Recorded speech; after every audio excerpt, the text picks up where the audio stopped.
Yeah, probably.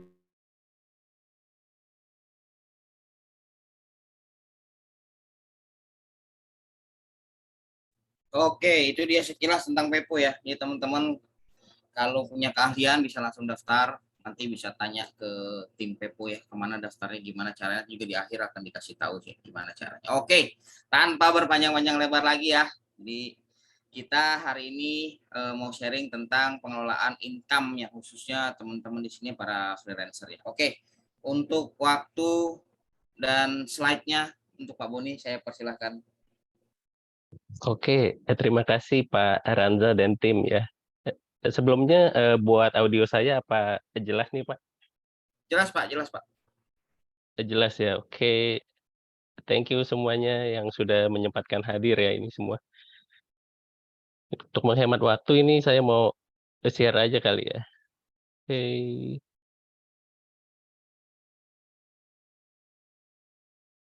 sudah kelihatan kayak ini?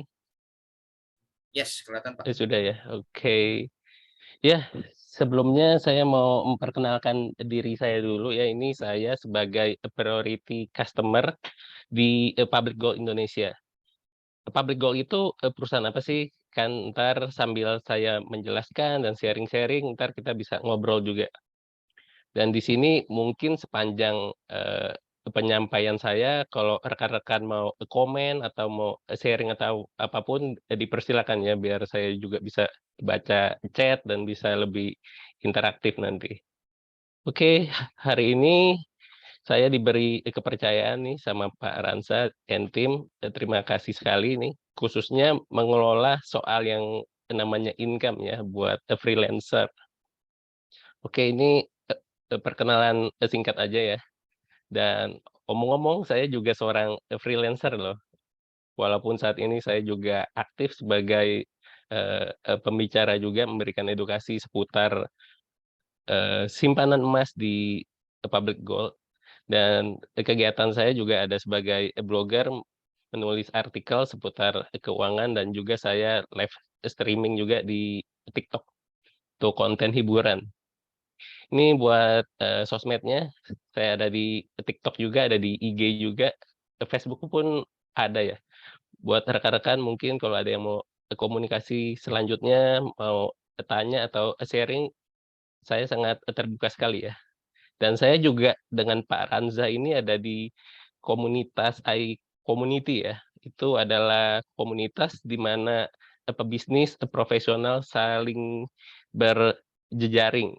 Jadi kita saling berbagi ilmu, berbagi eh, banyak hal. Nah, di situ kita bisa saling bertumbuh juga di situ ya.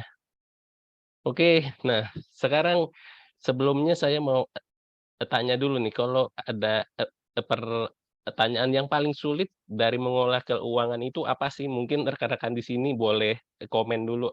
Apa yang paling susah nih kalau bicara mengelola yang namanya uang?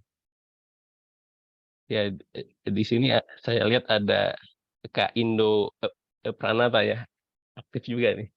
Mungkin yang sudah bergabung boleh komen dulu apa yang paling sulit kalau ditanya soal mengelola uang. Prioritas, oke, menarik.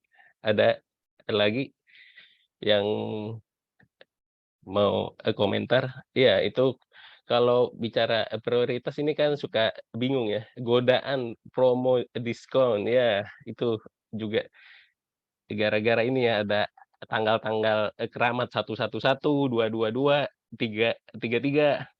Nah, biasa kita juga mengenal ada yang namanya tanggal muda, tanggal tua gitu kan.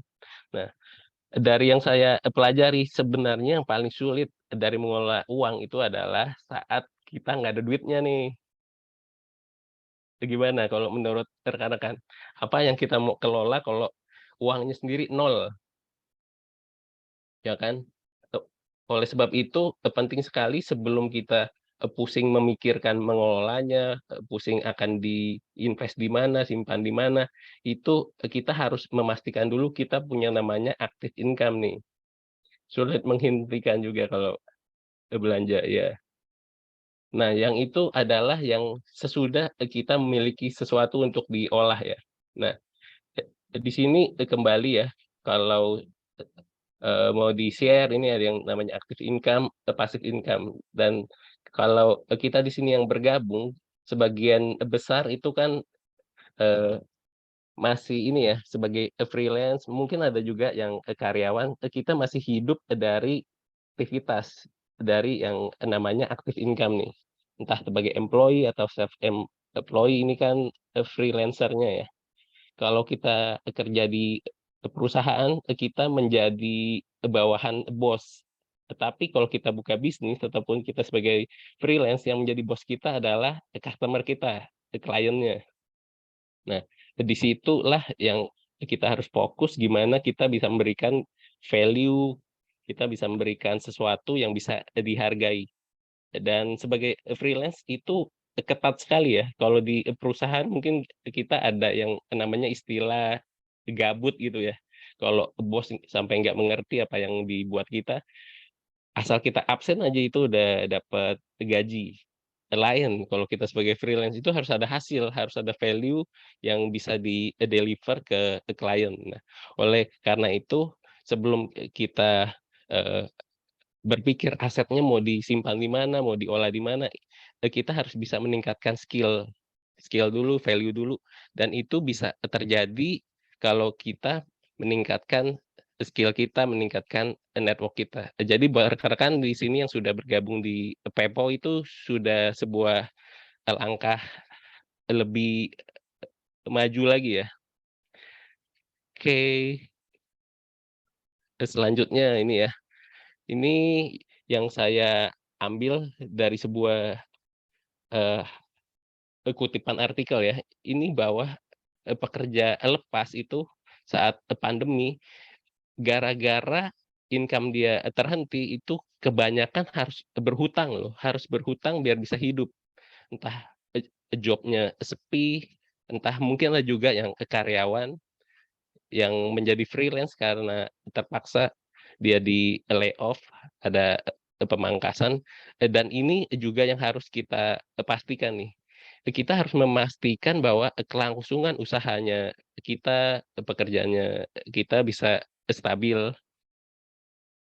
dan termasuk ini ya, yang dulu di awal-awal Covid itu ojek-ojek kan sempat kena lockdown ya, kena lockdown akhirnya itu sampai, teriak begitu, bansosnya belum ada sedangkan operasional di, kota seperti saya saat ini di Jakarta itu pernah lockdown sampai semingguan gitu, dan itu sampai heboh sekali. O oleh sebab itu ini ya, ada hal-hal umum yang harus dipastikan oleh, freelancer, kita harus memastikan dulu aktif income kita ini akan, stabil. Nah, eee berikut sih, panduan umumnya aja ya. Ini untuk memisahkan rekening, pribadi dan bisnis. Jadi, kita harus bisa nih, tahu aktivitasnya kita, apakah kita hidup dari, kerjanya kita atau sebenarnya selama ini kita hidup masih ditopang oleh simpanan. Nah, oleh sebab itu di awal-awal, kita bikin bisnis freelance itu kan ada yang namanya untung dan rugi ya. Ini harus ada catatannya sih, catatannya, anggarannya, dibuat yang simpel aja mungkin di Excel seperti itu. Dan juga ini menetapkan, tarif ya, kompetitif. Jangan hanya karena yang penting, kerja aja lah, tarifnya itu ikut-ikutan, klien beri harga berapa, ya udahlah gara-gara butuh kan, akhirnya harga, berapa pun diambil. Nah yang ini harus dihindari.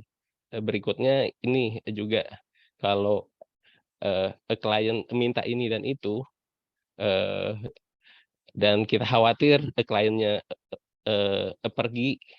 Nah yang ini di awal, ini kita harus sudah membuat rule-nya dan khususnya ini saya sudah merasakan sendiri ya, dengan bergabung di Pepo itu sudah, membantulah pekerjaan freelance kita. Jadi kita lebih fokus mengerjakan, project aja. masalah payment dan mungkin ada sengketa dan sebagainya itu sudah bisa dibantu. Yang ini juga buat kita sebagai freelance kan ada modal juga ya, mungkin harus harus membayar vendor, harus ada bayar karyawan.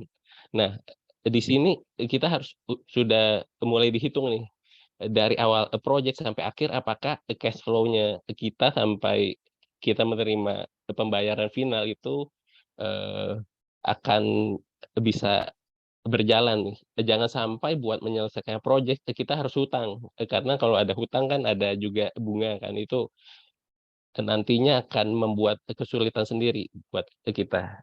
Dan yang ini juga mengelola pajak yang sering dilupakan ya oleh freelancer. Kalau kita melupakan pajak, apalagi kan ada info juga ya dari Ibu Sri Mulyani itu, KTP kita nanti akan berfungsi sebagai NPWP nih.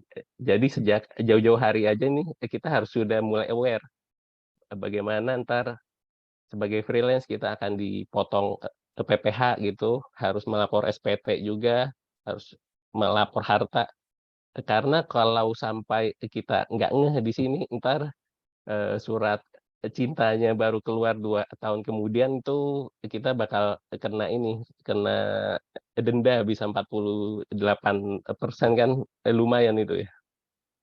Nah, berikutnya yang harus dimiliki oleh freelancer ya, adalah dana, darurat. Kalau sebelumnya yang saya sampaikan bahwa, kita harus punya active income. Nah, oke, kalau active income-nya sudah ada, kita sudah bergabung dengan sebuah platform yang memungkinkan kita dapat kerja, kalau ada sengketa akan dibantu sehingga kita nggak kerja amal gitu ya. Nah, berikutnya ini kita harus punya dulu yang namanya dana darurat.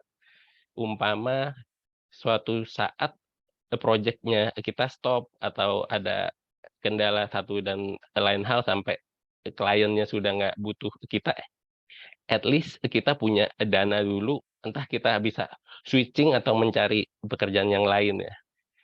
Nah, kalau kita sudah punya dana darurat, baru berikutnya kita bisa berpikir untuk invest. Dan ini juga bicara invest itu bukan 1 tahun, bukan 2 tahun ya, itu untuk kelangsungannya kita dari 5 sampai 10 bahkan lebih. Dan yang ketiga ini asuransi mungkin.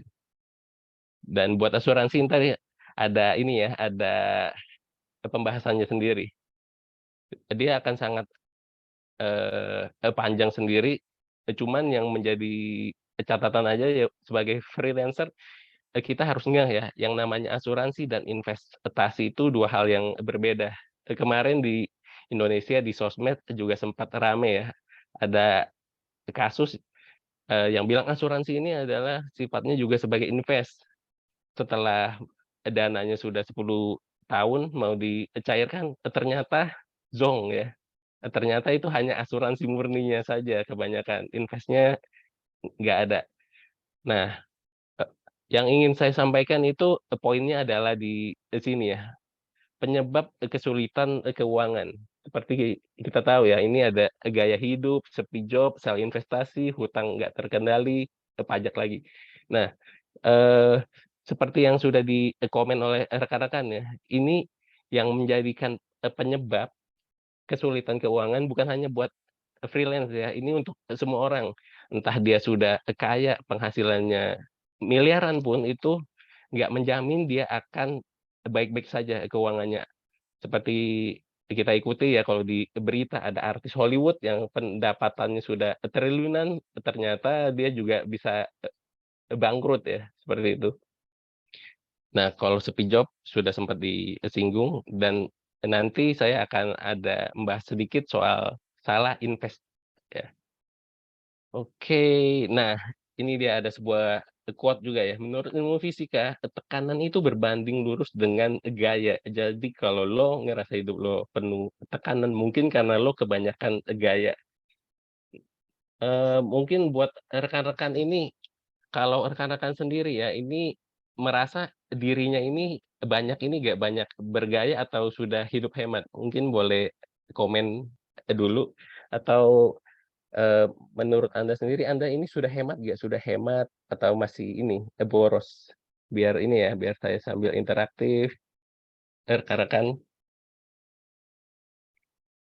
mungkin bisa, komen dulu sambil saya ngebaca. Hemat, Kak, oke, mantap nih. Kak Rio Sanjaya ya, sudah hidup hemat hidup, oke. Boros, jajan masih ada ya, oke. Iya, jadi yang sering kali yang menjadikan kita kesulitan itu bukan orang lain ya, tapi dirinya kita sendiri. Penting sekali nih kita buat ngeh ya, ada yang, namanya gaya hidup, ada yang namanya, kebutuhan. Kebanyakan dari kita menganggap bahwa yang keinginan itu kebutuhan, padahal nggak seperti itu ya.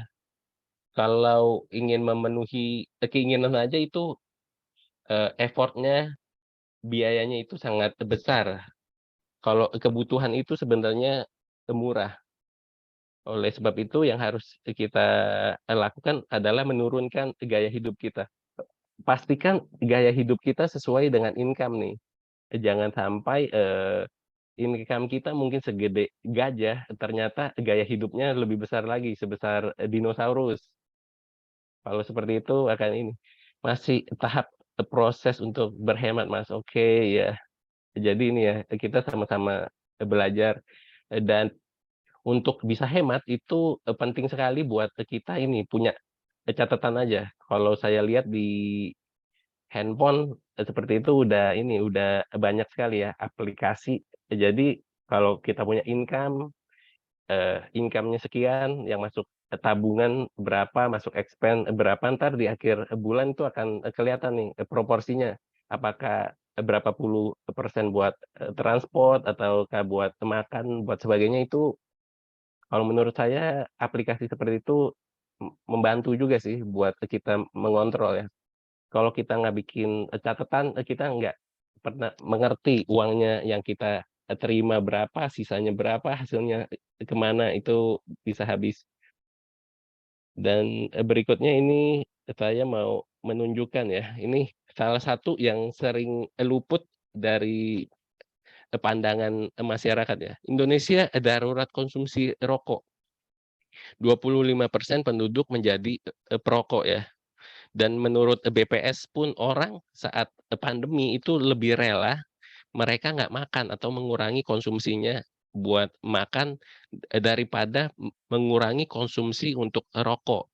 Padahal kan iklan rokok pun udah ada ya, itu merokok menyebabkan, penyakit ini itu, tapi, secara statistik menunjukkan, bahwa konsumsi rokok itu justru nggak berkurang di Indonesia.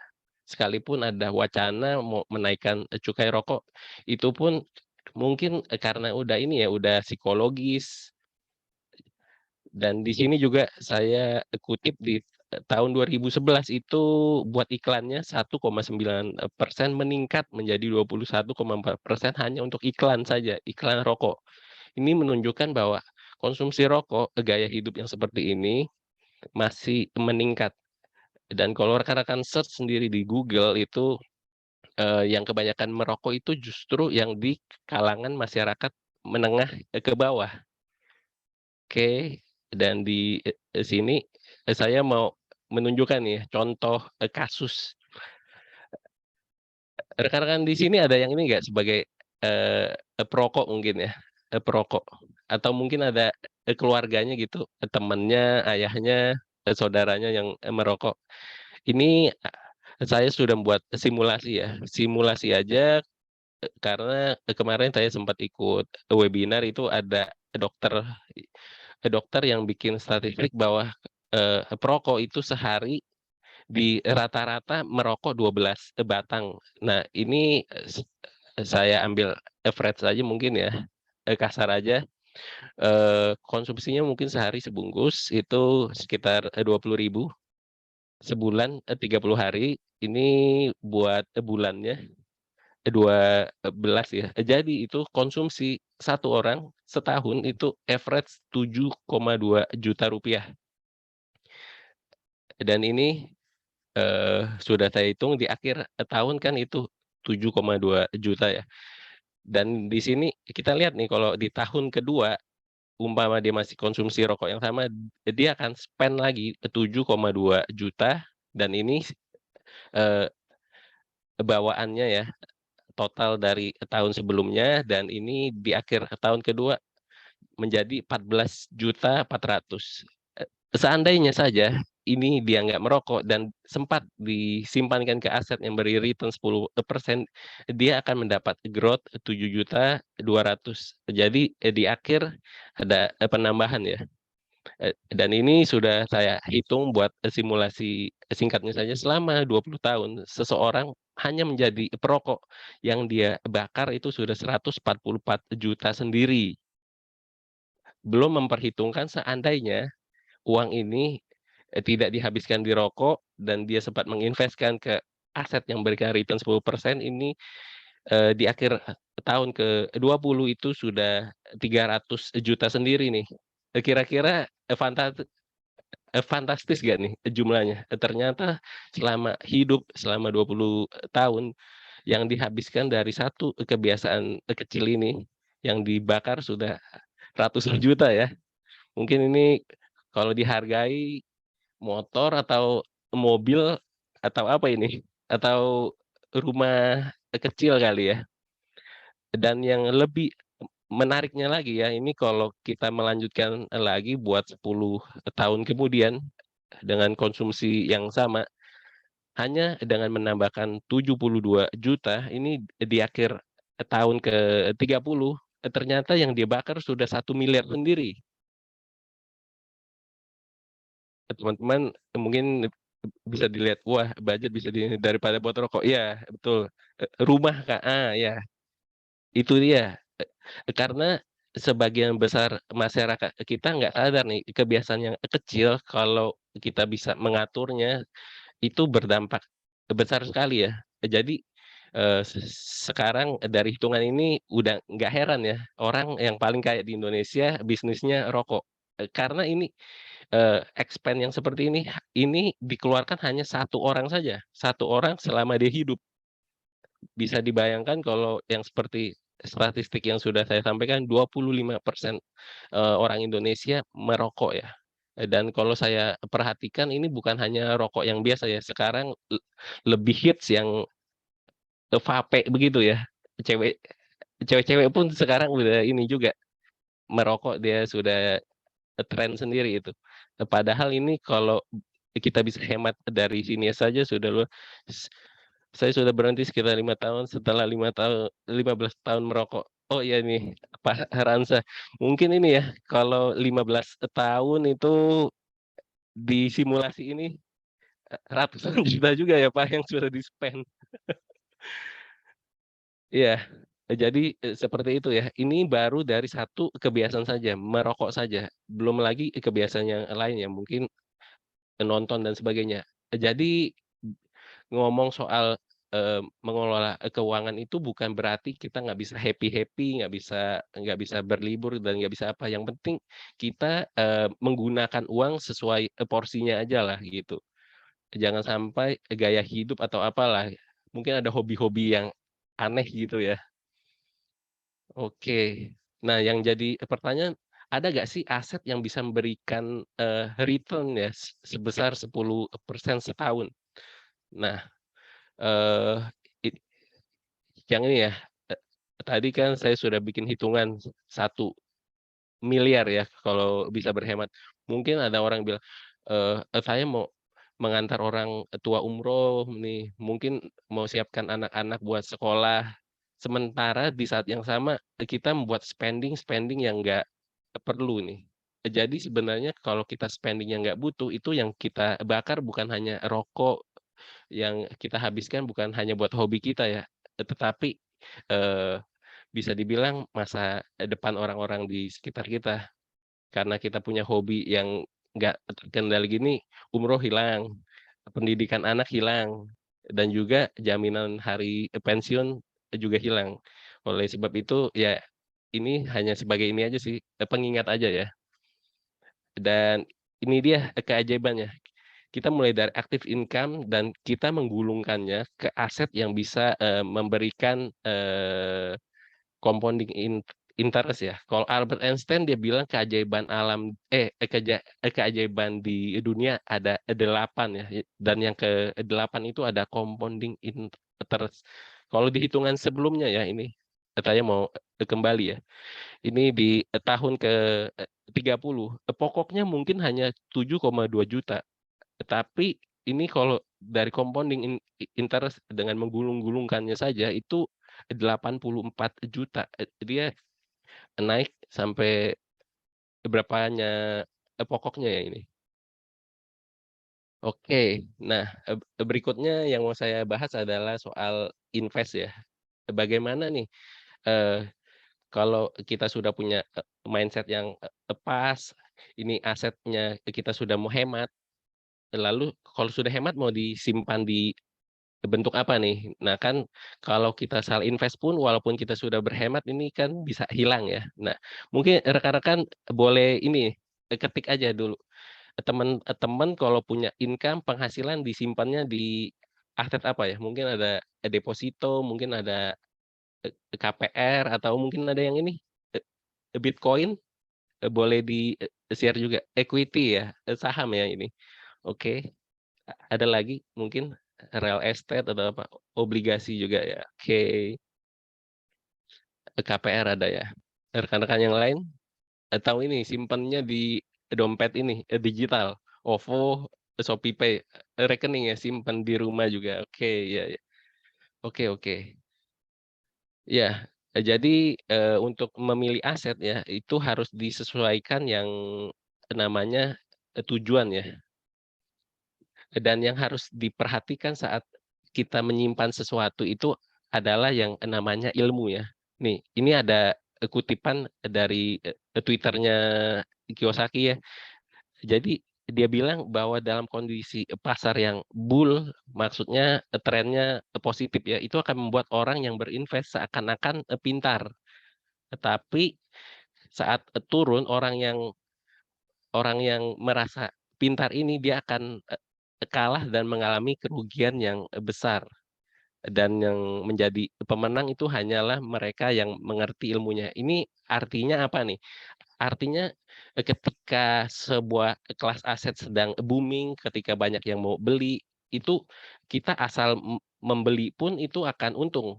Mungkin lebih kelihatan di ini ya, di IHSG, contohnya. Itu IHSG sempat dia bull market itu, seakan-akan saham apapun yang kita beli itu akan naik, karena apa? Karena ada capital flow dari luar Indonesia, dan orang-orang yang nggak mengerti yang namanya siklus ekonomi, nggak mengerti fundamental, dia hanya asal beli aja. Mungkin ikut rekomen di grup-grup saham gitu ya, dan sesudah dia beli dan ternyata tiba-tiba terjadi bear market, terjadi siklus ekonomi dan pasar turun, orang-orang ini akan menjadi orang-orang yang paling rugi. Kenapa? Karena ketika dia melihat pasar saham ini ijo ya, ijo, orang yang sudah untung dia akan cenderung menambah lagi kapitalnya, modalnya terus disuntik, terus beli saham, dan saat sudah, sampai di puncaknya, di situ terjadi bear market, harga akan drop dan itu biasa terjadi dalam waktu yang singkat. Nah, orang-orang ini yang akan mengalami, kerugian. Oleh sebab itu, dalam berinvestasi jangan hanya ikut-ikutan. Nah, ngomong-ngomong soal ikut-ikutan, ini juga ada yang fakta menarik ya di Indonesia, investasi bodong lah. Rekan-rekan mungkin ada ini pengalaman, entah sendiri, rekan-rekan, kawan, saudara, dan sebagainya yang kena investasi bodong nih.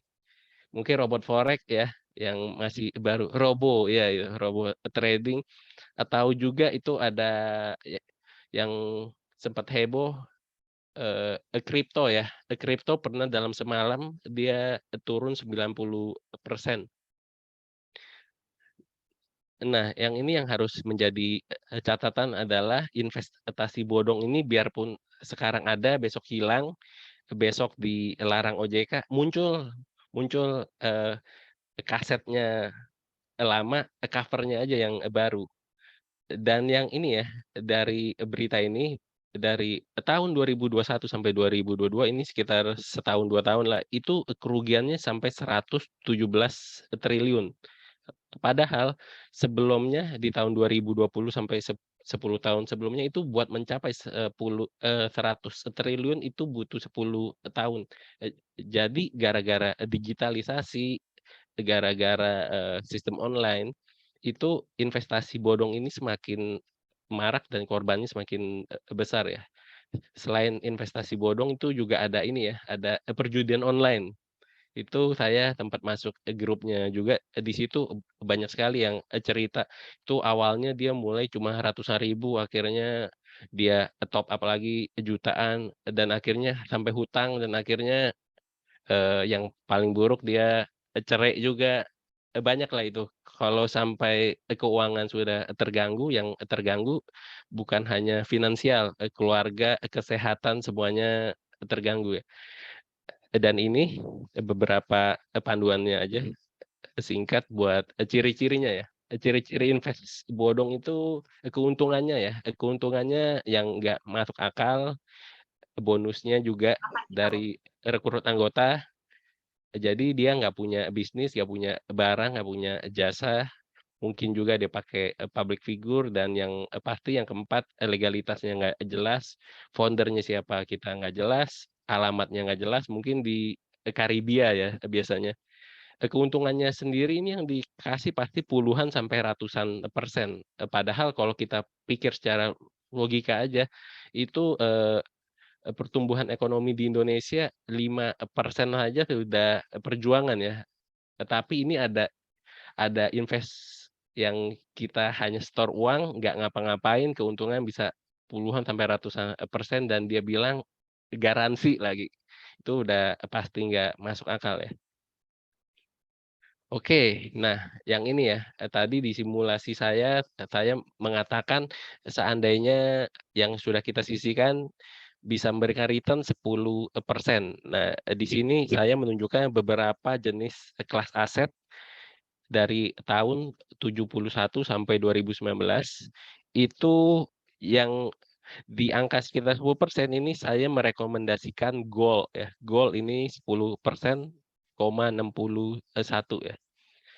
Dan ini itu average annual return dalam USD.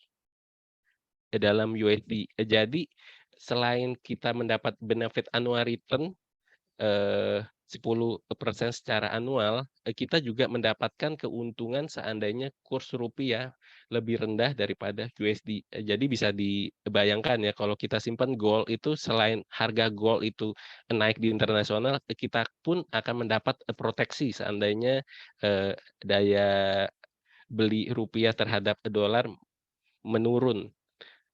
Lalu, kenapa nih yang saya tunjukkan dari tahun 71 sampai, 2019 ya, itu, karena, kembali ke sejarah, jadi gold itu sebelum, tahun 71, dia itu ada yang namanya agreement, Bretton Woods, dan itu agreement ini disahkan sesudah Perang Dunia Kedua. Di situ harga satu troy ounce emas dihargai sekitar 35, dolar. Dan sejak, tahun 70-an ini harga emas itu sudah tidak mengikuti, patokan itu. Harga emas dibiarkan, floating saja dari, penawaran dan, permintaan. Dan sampai hari ini saja harganya ada di kisaran $1.700 per troy ounce. Bisa dibayangkan ya, 35 menjadi 1.700, dan itu secara anuitasnya 10% lah. Itu dalam USD. Belum lagi kalau kita dari sisi penyimpan emas yang di rupiah ya, eee, saya tempat search sih buat, bagaimana, pergerakan kurs rupiah terhadap USD. Cuman, karena mungkin waktu itu belum ada internet ya, cuman dari ini, catatan yang saya punya itu kurs rupiah pernah ada di ratusan rupiah per satu. dolar dan hari ini sudah berkisar di 14.000 ya. Jadi kalau kita simpan emas itu asalkan time frame-nya puluhan tahun itu lebih menguntungkan daripada kalau kita menyimpan falas. Karena kalau kita simpan gold, perlindungan kursnya kita dapat dan kenaikan gold-nya pun kita juga peroleh ya. Nah, berikutnya yang ingin saya highlight adalah US bond ya ini, US bond di sekitar 6%. Jadi ini semacam obligasinya ya, obligasinya pemerintah. Nah, yang harus kita perhatikan ya saat kita beli obligasi kan dia memberikan fixed rate ya, entah kan 6%, 4%, 7% dan sebagainya. Nah, yang harus jadi catatan ya, itu obligasi ini dia akan bagus selama tingkat inflasinya itu tidak melebihi bunga.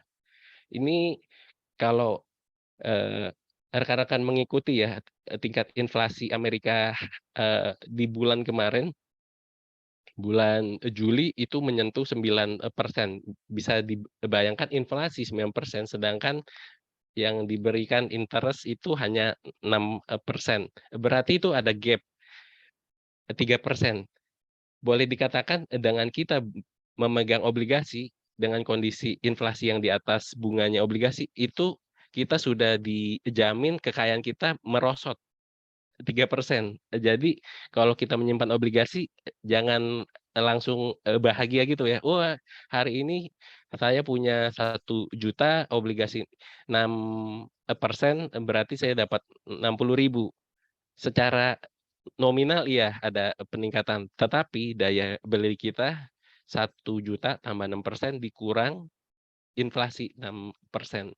Jadi kalau kita memegang obligasi yang harus kita hitung bukan nominalnya, tetapi, realnya. Nominal dikurangi tingkat inflasi saat itu. Itu aja buat highlight-nya obligasi ya. Berikutnya ini, kenapa sih harus simpan emas ya?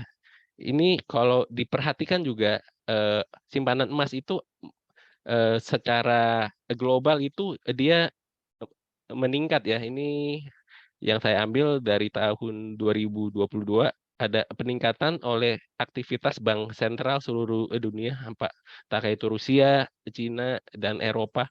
Itu mereka dalam kondisi resesi, justru yang disimpan itu adalah emas.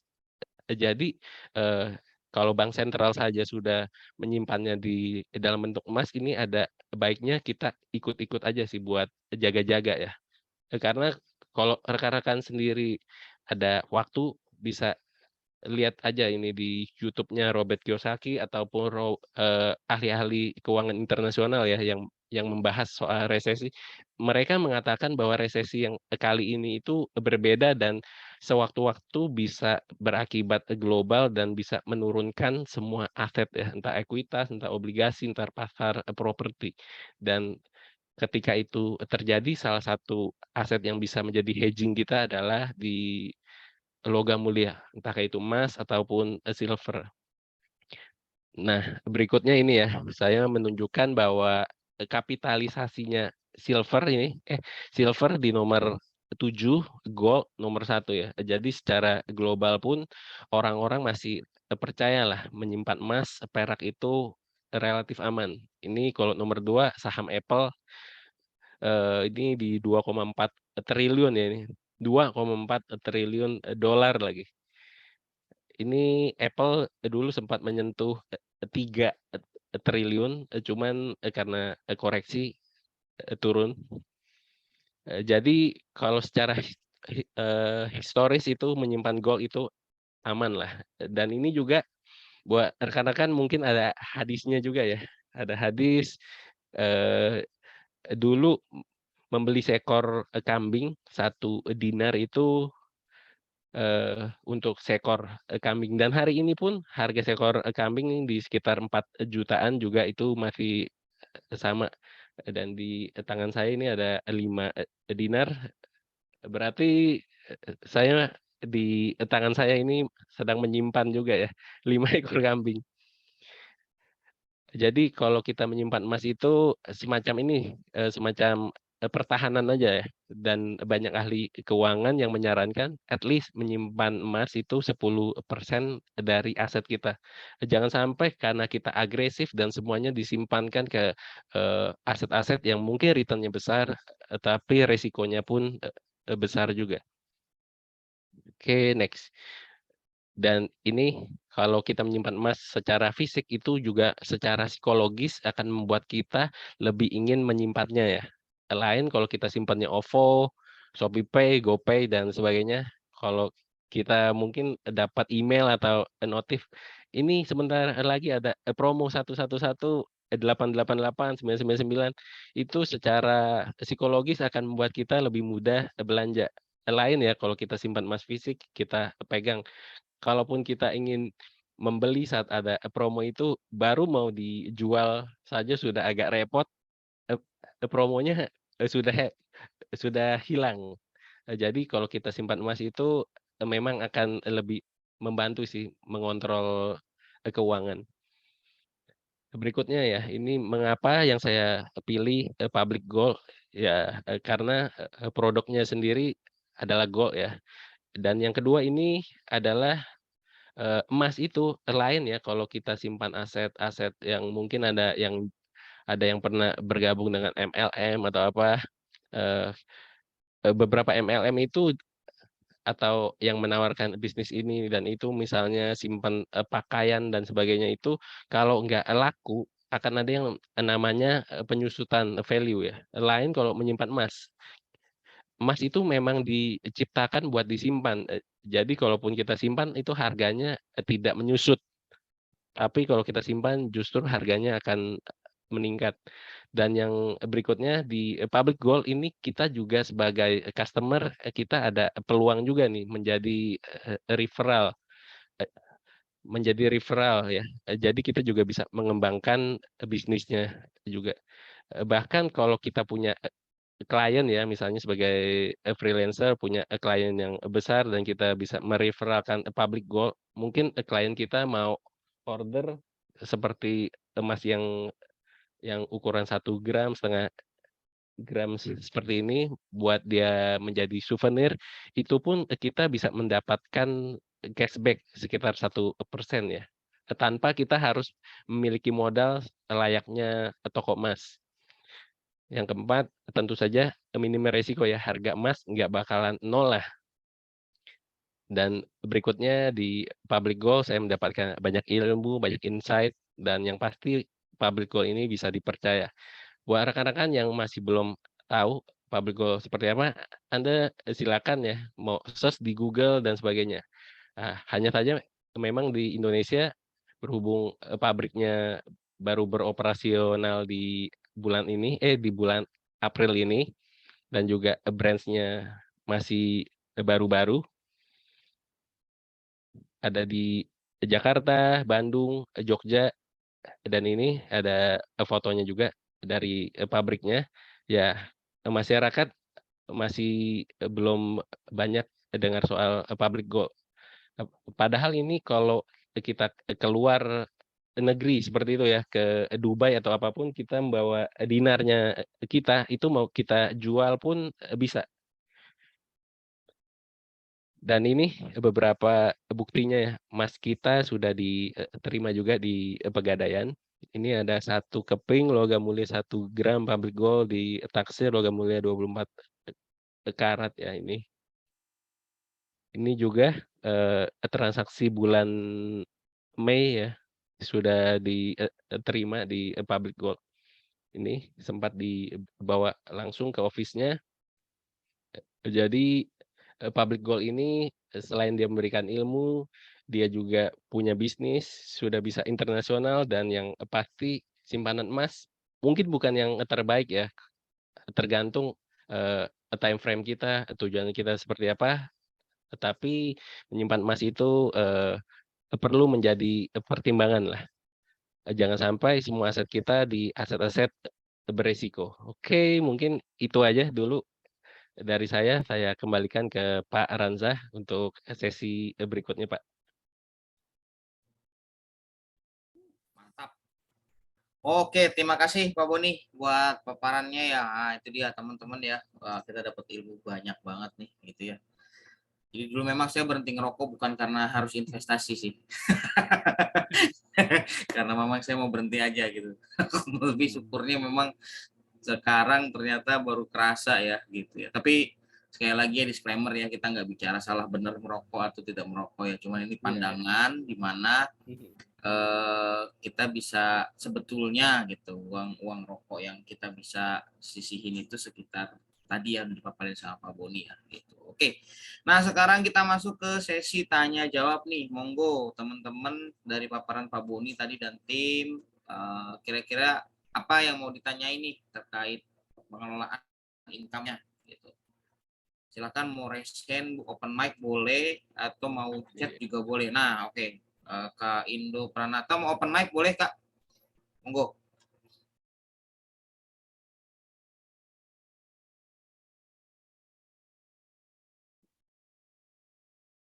Nggak bisa.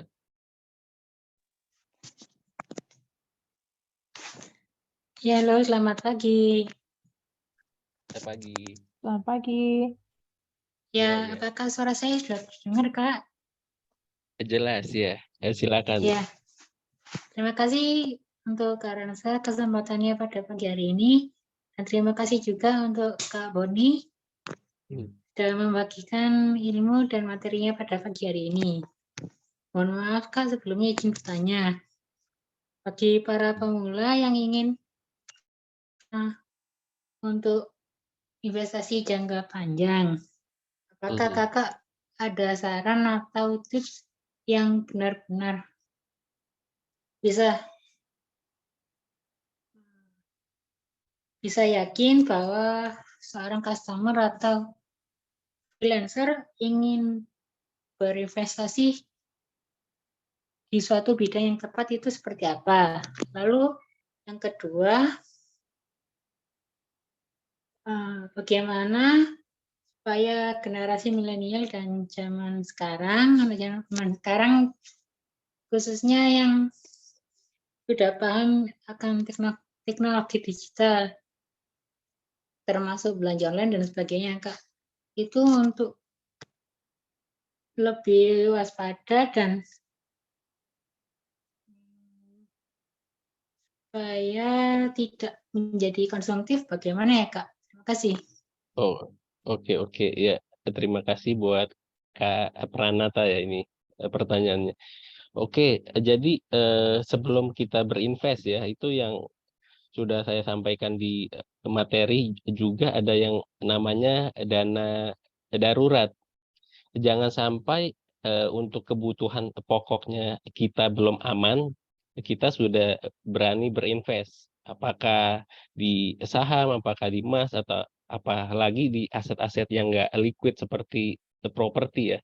Jadi sebelum kita memilih aset, pastikan dulu cash flow kita aman.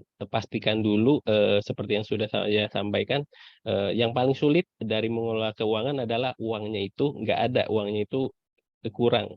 Dan berikutnya yang buat menjawab pertanyaan yang kedua adalah hindari hutang.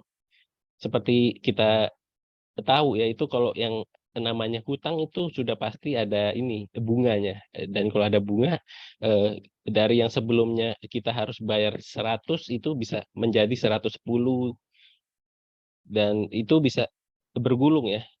Kalau yang yang sudah saya sampaikan itu kan ada ya, dengan kita menghemat 20.000 per hari, hasil akhirnya 1 M. Bisa dibayangkan kalau ini berlaku negatif, dalam artian sehari hutang 20.000, berarti di akhir itu kita akan punya hutang 1 M. Jadi sebelum kita berpikir mau invest ini atau invest itu, pastikan dulu mindset kita, kebiasaan kita sudah positif, dan itu bisa dimulai dengan kita punya income langsung disisihkan ya, langsung disisihkan. Jangan pernah berharap kita konsumsi ini dan itu, dan entar di akhir bulan kalau ada sisa baru disimpan. Dari kebanyakan pengalaman kalau kita ingin menyisakan, sisanya nol atau bahkan minus. Seperti itu sih mungkin yang bisa saya jawab, Kak Pranata.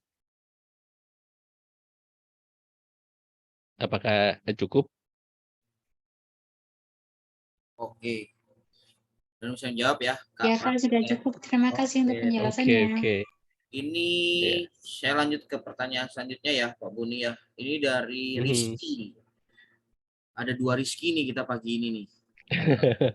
Rizky yang kedua.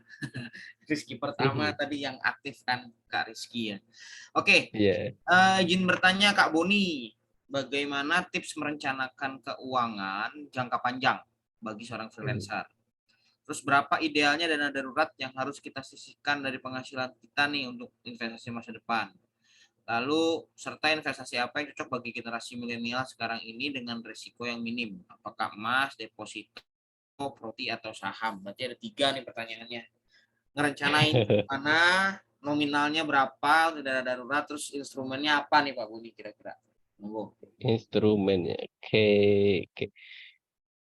Oke, jadi ini ya kalau buat perencanaan jangka panjang bagi seorang freelancer, kembali seperti yang pertanyaan sebelumnya, pastikan dulu cash flow-nya kita positif. Dan ini positifnya itu menjawab ya yang pertanyaan yang kedua, dana darurat. Dana darurat itu sih beberapa pakar ada yang bilang 6 bulan, ada yang 12 bulan. Cuman yang bisa menjawab ini adalah dirinya kita sendiri, aktivitas kita seperti apa, usaha kita seperti apa. Mungkin kalau sebagai freelance yang kerjaannya hanya modal laptop aja 6 bulan cukup ya. Cuman kalau freelance yang harus bayar vendor, bekerja sama dengan pihak ketiga dan sebagainya, itu harus lebih hati-hati aja sih. E karena kan dia harus keluar modal ekstra ya. Dan yang berikutnya buat investasi yang cocok untuk generasi milenial sekarang apakah emas, deposito, properti, dan saham.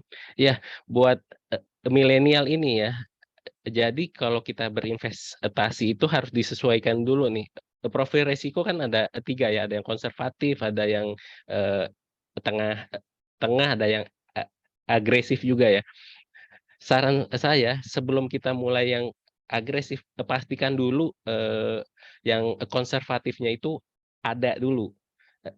Karena kalau kita langsung ke yang agresif dan agresifnya ini nggak bekerja seperti yang kita harapkan, itu pertahanan kita sudah hilang semua. Seperti main di sepak bola itu, kalau kita simpan emas itu seperti, kipernya lah.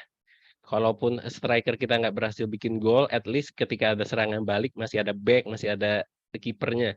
Jangan sampai, kita sudah agresif dan, salah invest, seperti itu, dan ketika kita butuh uang, kembali lagi harus terpaksa hutang. Jadi utang itu,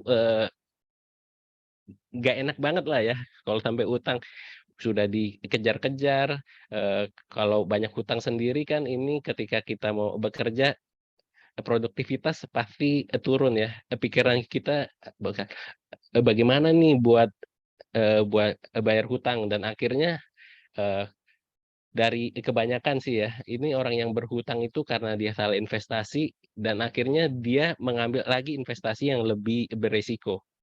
Seperti itu sih, Kak Rizky ya. Jadi rekomendasi saya, pastikan dulu dana daruratnya oke, cash flow oke, ada sisa simpankan dulu di emas. Kalau di emas mungkin sudah rutin ya 10% dari yang bisa disimpankan, sisanya bisa ke yang lebih agresif, bisa di saham dan sebagainya.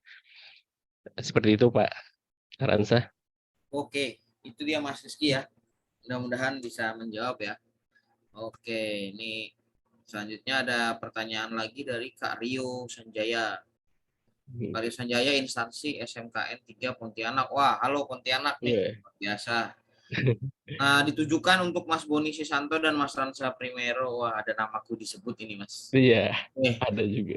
pertanyaan pertama, bagaimana cara bagi freelancer pemula dalam melakukan pengelolaan income awalnya? Dan bagi generasi sandwich, bagaimana cara pengelolaan income-nya? Oke. Lalu selanjutnya, apabila seorang freelancer tidak memiliki income yang pasti, bagaimana cara untuk dapat survive atau sustainable ke depannya? Oke. Monggo Pak Boni. Ini Oke, pertanyaan yang oke. buat saya mana, yang buat Pak Boni yang mana ya? Udah, kita jawab aja campur-campur ya. Iya, iya. Kita menjelaskan. Campur-campur aja. Oke, oke. Oke, monggo Pak Boni.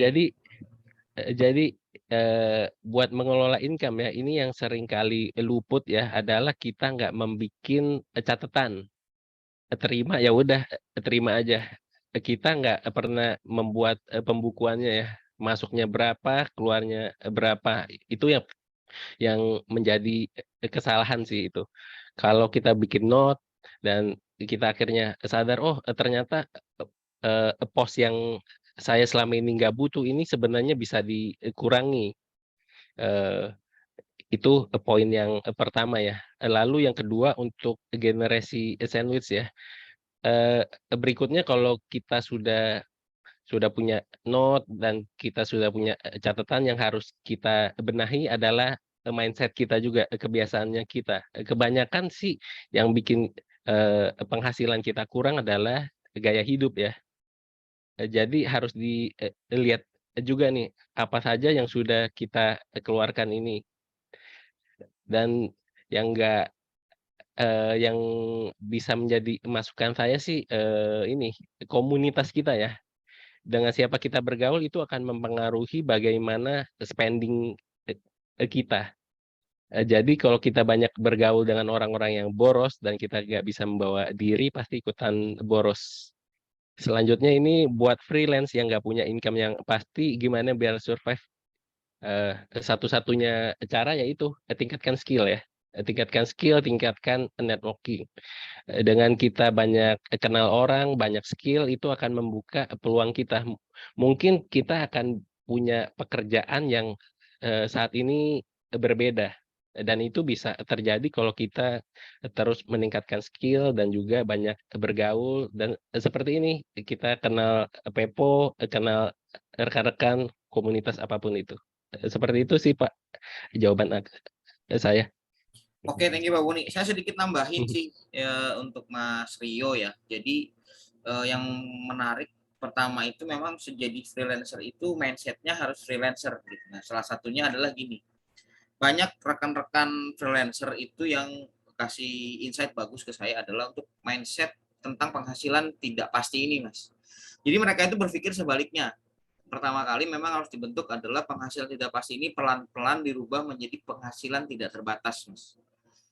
Jadi berbeda dengan kalau kita nggak coba bilang ini lawannya ya, tapi kalau kita bicara dengan kondisi lain seperti full timer itu kan, kalau full time itu kalau makin pinter dia uangnya ya sama tiap bulan Mas, gitu ya. Nah freelancer ini makanya kenapa banyak teman-teman bilang ini bentuk mindset ini secara kuat gitu, bahwa ini tidak terbatas, makin pinter dia makin besar dia dapat gitu. Nah ini yang sebenarnya saya dapat masukan insight bagus dari teman-teman freelancer yang mudah-mudahan ini juga bisa jadi salah satu apa ya, treatment ya di mindset Kak Rio ya, supaya bisa berpikir dulu secara freelancer gitu. Itu yang pertama. Nah yang kedua betul setuju banget. Jadi karena saya sama Pak Boni kebetulan juga ada tergabung suatu komunitas ya yang memang mengedepankan kolaborasi di situ, networking di dalamnya, memang kami masing-masing juga mendapatkan impact yang luar biasa. Lalu yang kedua itu tadi edukasi ya gitu. Jadi gimana kita bisa aktif ikut gitu ya tentang webinar, kelas yang mendukung skill, baik skill maupun non skill. Non skill ini contohnya misalnya kemampuan untuk bernegosiasi, kemampuan untuk berkomunikasi. Nah itu sebetulnya yang akhirnya bisa punya peluang survive dan lebih sustain ke depannya gitu ya. Karena saya percaya sih dengan angka data yang memang sekarang bergerak itu ya, dari 2019 ke 2020 angka freelancer bertambah. Terus saya dapat info data dari Fiverr.com bahkan yang udah global levelnya seperti Pepo, ada angka yang luar biasa, 67% freelancer itu hidup lebih bahagia Mas dibanding full time. Itu data ya gitu ya. Jadi kenapa? Karena sekarang fleksibilitas banyak menuntut fleksibilitas kerja waktu ya, waktu dan tempat, karena juga memang banyak pilihan gitu di dalamnya. Jadi sebetulnya itu sih yang bisa saya tambahin sih untuk pertanyaannya Mas Rio ya. Nah, sedikit tambahan untuk mendukung support Pepo support untuk masalah hal edukasi dan juga networkingnya ya. Ini ada Pepo, ada fitur baru, nanti bisa dicek di apps-nya kita. Itu kita menyediakan event-event yang bisa diikuti dan juga tempat networking yang luar biasa ya. Itu nanti bisa dicek ya. Itu sih dari saya tambahannya Mas Rio, thank you. Mudah-mudahan bisa menjawab ya. Gitu. Oke. Mungkin ada lagi yang mau ditanya lewat chat boleh, mau nanya langsung tadi kayak Pak Kak Pranata boleh. Ini makin seru nih. Iya. Sama-sama Mas Rio. Oke, ini dia. Iya. Nah, kalau nggak ada yang nanya, saya mau nanya sedikit sih. Ini tentang mungkin Pak Boni pasti expert nih. Ada psikologi tentang penggunaan uang ya. Kayak misalnya gini. Ini yang dipakai di ilmu marketing juga. Nah, saya berpikir sebaliknya. Ada kondisi di mana gini Mas, kalau kita bicara gini Pak, kalau belanja satu barang dengan harga 10 juta itu terkesan mahal Pak. Ya. Tapi kalau kita belanja barang harga 10.000 tapi 1.000 kali Pak, itu terlihat lebih murah Pak. Nah, saya punya pengalaman menarik itu di yang kedua Pak. Gitu ya. Nah, ini kira-kira secara psikologi ada harus latihannya nggak sih, kayak akhirnya secara sadar oh iya ini akhirnya tuh bisa nyampe 10 juta juga loh kalau 10.000-nya 1.000 kali gitu loh ya. Karena kadang-kadang saya pernah ada beberapa waktu lah ya, nggak setiap bulan sih. Ada beberapa waktu itu saya pernah belanja ke Indomaret itu kan Pak. Nah ini yang akhirnya saya kecolongan itu sih, poinnya itu sih. Supaya nggak kecolongan bahwa kenapa kok saya sampai hilang 10 juta ini cuman habis untuk ciki Pak. Oh, ciki. Nah itu saya mungkin Pak Boni bisa kasih apa ya latihan ya Pak ya, secara sadar kita akhirnya bisa kontrol di angka-angka yang mikro juga gitu loh Pak, pengeluarannya ya gitu loh. Iya. Enggak Pak Boni. Oke. Jadi kalau buat pengeluaran yang kecil itu ya emang kebocoran gitu ya, seperti ban itu dia bisa dibilang bocor halus ya, dia bukan Halus, langsung meletus. Solusinya sih ya emang di controlling aja sih, harus ada catatan sih gitu ya. Kalau saya sendiri walaupun nggak pakai apps itu saya justru ini lebih suka pakai catatan aja, catatan manual begitu. Jadi selain kita bisa mengontrol, kalau kita buat catatan sendiri, pos-pos yang jadi biang-biang kebocoran ini akan teridentifikasi ya. Kalau kita nggak pernah catat dan nggak bisa identifikasi itu, ya mungkin hari ini keluar 10.000, 20.000, dan akhirnya kalau diakumulasi besar juga itu. Ya seperti itu sih Pak. Catatan sih itu udah kuncinya. Harus mulai dicatat berarti ya. Berarti itu catatannya tuh akan panjang tuh Pak ya. Karena harganya kan 6.000, 2.000 gitu kan ya. Itu dia. Nah itu juga mungkin teman-teman yang lain ada pengalaman yang sama yang seperti saya alami ya gitu ya. Jadi ya itu mudah-mudahan bisa jadi pelajaran nih, mulai dicatat aja gitu ya. Dan disiplin ya Pak ya pasti ya. Ya disiplinnya juga ya. Oke, nah ini Kak Pranata mau nanya lagi nih, udah raise hand nih. Oke, silakan Kak Pranata, monggo boleh open mic, kita ada waktu. Kak, mohon maaf saya izin bertanya lagi. Bagaimana ya Kak bagi seorang konsumen atau freelancer yang ingin berbelanja tapi bukan secara online, tapi dengan range atau batas yang sesuai dengan kebutuhan dalam arti pengeluarannya Kak. Lalu yang kedua, apa saja yang harus dicatat dalam skala prioritas khususnya dalam keuangan bagi generasi milenial, zaman sekarang dan freelancer juga. Terima kasih. Iya, oke. Terima kasih buat pertanyaannya ya. Itu ya, buat merem konsumsi yang nggak butuh ya harus dihitung ya.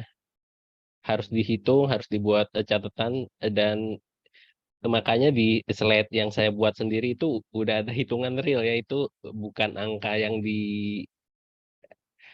direkayasa ya, itu kan ada konsumsinya berapa, harinya berapa, jumlah bulannya, Dan kalau di present value kan dengan asetnya, ya kalau buat mau disiplin ya kembali sih Kak Pranata, itu harus ada hitungannya.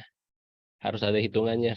Kalau kita hanya mengira-ngira, kira-kira yang ini hemat, kira-kira yang ini enggak, kira-kira yang ini butuh, yang ini enggak butuh, itu akan sangat sulit dan bias buat kita bisa mengontrol sih. Jadi ya harus rajin sendiri ya. Harus rajin sendiri, punya catatan, dan kalau sudah ada catatan, mana yang nggak butuh, coret aja langsung. Begitu Kak Pranata. Ya ini catatan penting banget ya Pak Boni ya. Mhm. Gitu. Sebenarnya orang nggak nyatet itu bukan karena nggak bisa Pak, males Pak. Iya, males ya. Iya males gitu. Oke. Ada lagi dari teman-teman yang mau ditanyain? Monggo loh, ini mumpung ahlinya loh yang di sini loh. Ini saya juga sering nih konsultasi sama Pak Boni. Sampai akhirnya saya, jadi ini Public Gold, saya juga beli ya emasnya dari Public Gold. Jadi ini saya nggak kaleng-kaleng ini yang kita undang di sini pagi ini. Jadi memang terbukti. Oke, ada lagi dari teman-teman? Oke, ini ya sama-sama Mas Rio. Terima kasih hari ini sangat bagus. Ya, thank you. Mau ditanya, ada yang mau ditanyain nggak dari Kak Wahyuni Irwandi nih? Mengenai Sudah semua kan? ya udah semua ya. Oke, kalau memang sudah nggak ada lagi, kita bisa selanjutnya ke ini yang ditunggu-tunggu ini kan. Oke. Ini ada hadiah. Waduh. Oh, ini ada yang mau tanya lagi nggak? Oke, siap. Ini berarti kita bisa langsung ya. Wah, ini hadiah nih yang udah disediain sama Public Gold buat teman-teman pagi ini. Jadi ada hadiah 0,5 gram emas ya. Ini untuk berapa orang Kak? Pak, Bu? Untuk 1 orang, 0,5 gram emas untuk 1 orang. Wah, ini jangan lihat setengahnya nih. Waduh, ini investasi 0,5 gram jangan main-main ini kan. Diawali dengan 0,5 gram ini nih bisa jadi jutaan gitu kan. Oh, luar biasa. Jadi caranya gampang banget sih caranya. Jadi ada form yang udah kita sediain, yang udah kami sediain, itu bisa diklik aja, bisa di-save dulu. Nah, kalau mau sih langsung klik aja sekarang, langsung isi ya. Nanti kita akan lihat yang sudah daftar. Nah, nanti yang kedua adalah upload sesi webinar hari ini nih. Yang bagian mana aja pemaparan, nanti teman-teman kan udah sempat mungkin screenshot ada sekarang nih yang saya lagi ngomong juga boleh. Nah, itu nanti boleh di post di IG story masing-masing, di story aja. Mention ke @publicgoldindonesia dan pepo.indonesia ya gitu. Ini ada yang tanya sampai kapan untuk ininya apa waktu pengiriman instastory-nya ya. Oke. Sampai hari ini ya Kak Pak Boni, Pak Abu Jersi ya, jam 12 malam ya masih boleh ya. Jadi mungkin pengumumannya boleh kita bisa umumin besok ya, siang atau sore ya, untuk bisa kita langsung eksekusi. Wah. Jadi itu wah luar biasa nih, dapat hadiah 0,5 gram gitu. Dari ini boleh di-save dulu ya yang udah ditulis sama tim Pepo. Ini saya coba copy paste lagi di sini. Nah, ini dia, monggo bisa dibaca, bisa di-save dulu, bisa langsung diklik isi ya. Nanti kita akan nah bisa minta tolong juga. Jadi ini juga buat teman-teman yang belum daftar di Pepo juga ya, kita juga akan kasih privilege untuk bisa langsung dapetin tier paling tinggi daftarnya ya, lewat link daftar yang nanti disediain sama teman-teman ya. Benefitnya adalah ya ini, salah satunya bisa dapat informasi langsung tentang event kayak pagi hari ini nih. Jadi bisa dapat info langsung nih yang memang kami siapkan beberapa event khusus buat teman-teman yang daftarnya lewat kode referral ya. Nanti akan disediakan sama tim Mbak Rena sama Mbak Livna, tolong ya di copy paste di sini. Itu yang didapat, itu yang kedua akan dapat service fee paling rendah ya. Jadi kalau yang platform lain tuh kan sampai 10%, ada yang 12%, 15%, bahkan ada yang 20%. Di kita kalau lewat link referral nanti akan di-share itu cuman kena 5% aja gitu ya. Itu sih tambahannya. Oke. Berarti kalau ini ada teman-teman yang udah mulai daftar, kita kasih waktu mungkin 5 menit bisa sebelum kita tutup ya acaranya ya. Gitu. Atau dari Pak Boni atau Bu Jersey ada tambahan mengenai ini? Lalu apa sih, gimana sih kalau misalnya selain setengah gram saya mau beli lagi dong 10 gram misalnya gitu loh Pak, itu kemana Pak daftarnya, gimana belinya tuh gimana gitu di Public Gold? Mungkin kalau ini aku boleh ikutan ngobrol ya? Boleh monggo Bu Jesi. Oke. Selamat pagi semuanya. Tadi kayaknya diskusinya menarik banget ya. Untuk Public Gold sendiri, kita sekarang bisa dibuka di www.publicgold.co.id atau bisa download aplikasi kita di Google Play Store, Public Gold Indonesia. Nah, kalau untuk melakukan pembelian, kita kan ada prosesnya 3. Pembelian tunai, jika Bapak Ibu sudah bisa langsung mempunyai budget untuk membeli produk kita ada 10 gram, 50 gram, 100 gram. Yang paling terkecil itu 0,5 gram dan 1 gram. Itu edisinya kalau yang 1 gram itu Raya. Nah, yang kalau 0,5 ini thank you. Jadi ada berbagai macam tulisan terima kasih dalam bahasa-bahasa yang ada di Indonesia. Kalau untuk yang dinar, mungkin tadi udah dijelasin sama Ko Boni, ada fotonya kan, untuk yang 1 dinar. Nah, kita juga punya 5 dinar, dengan total graman itu di 21,20 gram, dan 10 dinar itu 42,50 gram. Untuk proses kedua, itu adalah namanya pembelian secara bertahap. Pembelian secara bertahap ini adalah 6 bulan atau 12 bulan. Nanti untuk skemanya, Bapak dan Ibu mungkin nanti bisa di-share kali ya nomor teleponnya aku, nomor telepon saya, nanti bisa hubungi saya langsung boleh, atau kalau mau lihat-lihat bisa buka langsung ke websitenya kita. Prosesnya gampang kok untuk proses dari pendaftaran, nanti dapat PG code-nya, terus udah gitu langsung melakukan pembelian, itu juga boleh. Nah, yang ketiga, itu namanya pemesanan pembelian. Pemesanan pembelian itu dimulai dari transaksi 100.000. Gimana nih caranya? Jadi ketika Bapak Ibu melakukan transfer dan mengupload bukti transfer 100.000, uang 100.000-nya Bapak Ibu itu langsung diubah menjadi graman emas berdasarkan rate hari itu. Nah, kalau pemesanan pembelian ini sekali sebulan? Enggak. Jadi bisa dilakukan transaksi kapan aja. Contohnya misalnya hari ini lagi ada nih, mungkin baru dapat pembayaran ya dari klien atau dapat keuntungan. Nah, terus langsung dimasukin, langsung ditransfer. Nah, itu langsung kita proses saat itu juga. Nanti kalau untuk yang pemesanan pembelian ini, itu kan masih berupa kayak digital kan ya. Tapi kita tuh tidak menjual yang digitalnya itu. Nanti Bapak Ibu bisa mengubah itu menjadi fisikal. Nah, Bapak Ibu tinggal menelpon atau menginformasikan pada saya atau tim kantor kita di cabang manapun, baik di Jakarta, Jogja maupun Bandung. Terus minta tolong, bisa saya mau ngambil fisiknya. Misalnya kalau udah kekumpul 10 gram, bisa mulai 10 gram. Atau kalau misalnya 1 gram juga bisa. Nah, itu tinggal bayar biaya cetak dan pengiriman. Jadi produk kita bisa dikirim langsung ke rumah Bapak dan Ibu. Bapak Ibu nggak usah datang ke kantor cabang. Itu kita melalui JNE dan itu berasuransi. Seperti itu. Itu sih mungkin yang update dari saya. Dan kita lagi ada promo. Jadi kita lagi nyari namanya PGBO, Public Gold Business Owner. Di mana ini juga bisa menjadi salah satu pendapatan sampingan ya untuk Bapak Ibu. Jadi dengan melakukan pembelian pertama itu minimal 10 gram, Bapak Ibu sudah bergabung dalam PGBO atau Public Gold Business Owner. Nah, pembelian 10 gramnya ini bisa dengan secara tunai atau maupun melalui proses pemesanan pembelian yang 6 bulan dan 12 bulan. Seperti itu.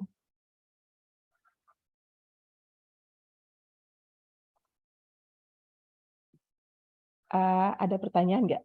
Atau kecepatan nih informasinya?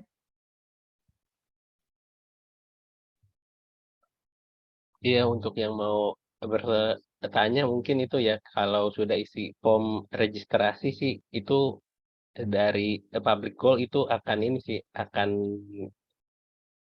notif ya seandainya ada event ataupun promo. Jadi buat rekan-rekan di sini, entah sudah ada budget ataupun belum ada budget, daftar aja buat Public Gold-nya dulu ya, Kak Jersey.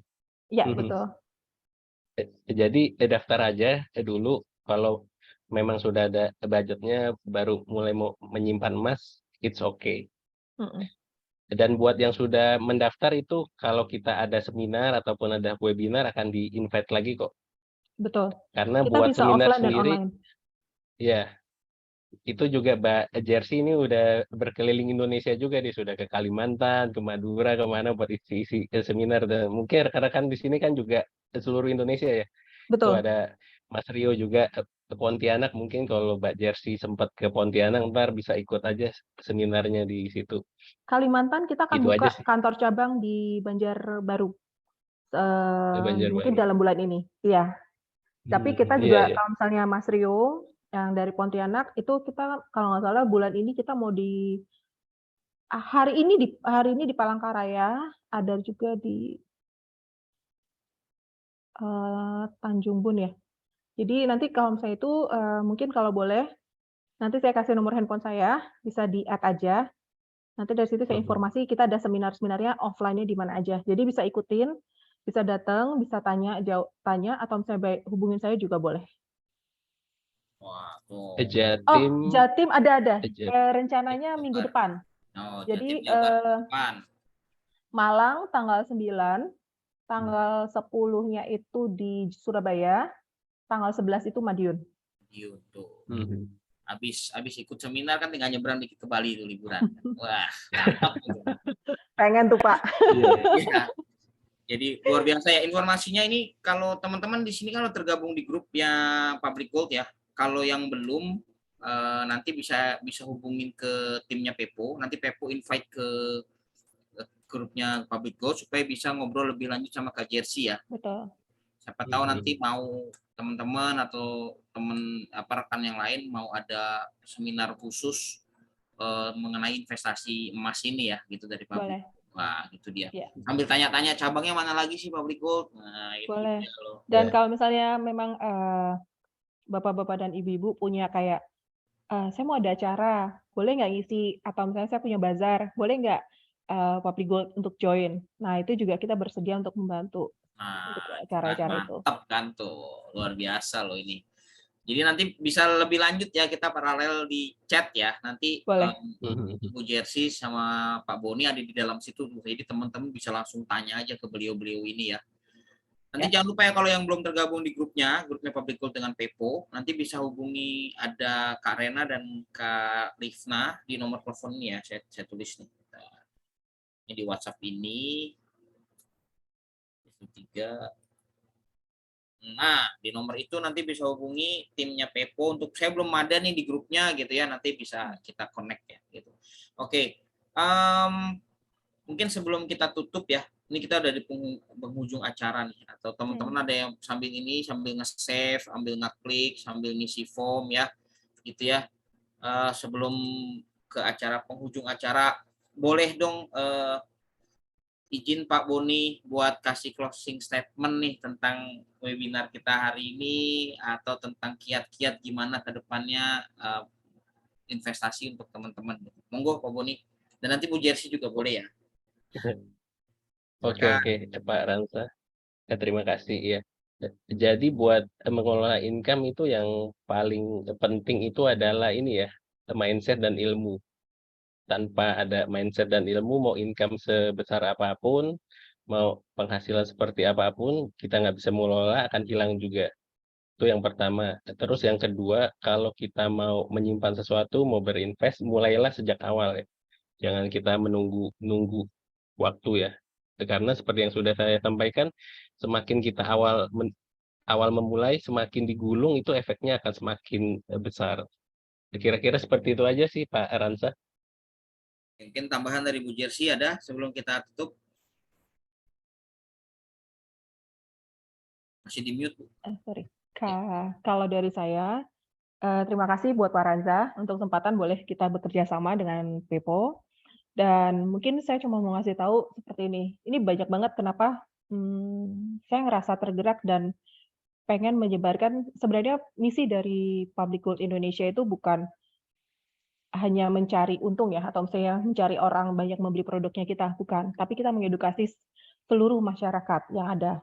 Bahkan banyak banget saya ketemu tuh yang masih mungkin membuat saya yang terkagum-kagum ya. Ada kayak cleaning service, mereka sampai bisa mencicil setiap bulannya 600.000 cleaning service di rumah sakit gitu kan. Kita tahu lah itu harganya untuk pendapatan mereka berapa. Terus bahkan ada tukang Gojek, supir Gojek, dan dia bersedia. Jadi untuk Bapak dan Ibu, apapun profesi dan apapun yang Bapak Ibu lakukan saat ini, jika Bapak Ibu sudah mulai menaruh langsung kaki untuk melakukan untuk investasi atau dimanapun bagian investasi atau mulai menabung seperti yang tadi, sebenarnya Bapak Ibu sudah menyelamatkan kehidupan Bapak Ibu nantinya gitu loh. Jadi mulai dari hal-hal yang kecil, jumlah yang kecil, tapi itu sebenarnya yang tadi Ko Boni bilang bisa bergulung. Kita nggak akan pernah tahu. Yang kita butuhkan adalah langkah pertama, mau atau tidaknya itu doang.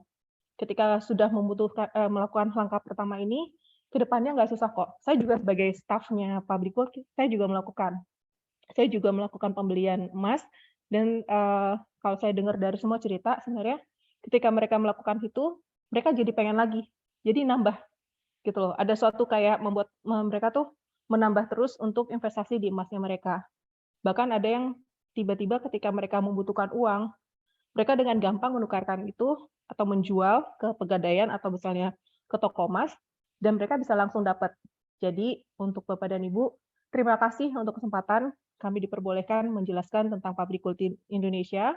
Terima kasih Ko Boni sebagai primary dealer ya kami, dan kami berharap mungkin kita bisa bertemu lagi untuk sesi berikutnya, dan mungkin jika ada pertanyaan atau masih ingin mendapatkan informasi lebih lanjut, silakan hubungi saya. Seperti itu. Terima kasih. Oke. Terima kasih Bu Jersey, luar biasa ya. Oke, saya terakhir dari Ranza dari PP Indonesia, Ranza Primero. Sekali lagi ucapin terima kasih ya untuk Pak Boni, Bu Jersey untuk sharingnya pagi ini, luar biasa, dapat insight ya. Buat saya juga, buat teman-teman juga. Oke, jadi ini dengan Public Gold bukan pertemuan yang terakhir, walaupun harus diakhiri sesinya pada pagi hari ini. Nanti teman-teman kalau mau ada masukan sesi terkait investasi emas ini yang lebih detail, boleh info ke Pepo. Nanti kita bisa sama-sama sinergi dengan Public Gold membicarakan hal-hal apa saja yang nanti teman-teman butuhkan lebih dalam ya, gitu. Nanti kita bisa kaji lebih dalam. Oke, sekali lagi terima kasih juga buat teman-teman yang udah hadir ya pada pagi hari ini. Kita bisa ketemu lagi di lain waktu. Terima kasih. Nanti lanjut di ini ya. Nanti lanjut di grup gitu ya, supaya kita bisa terus komunikasi dan peluang-peluang kolaborasi yang lainnya gitu. Oke, itu aja dari PP Indonesia, mewakili juga Public Gold. Kita semua pamit ya. Terima kasih ya teman-teman. Selamat pagi. Bye-bye.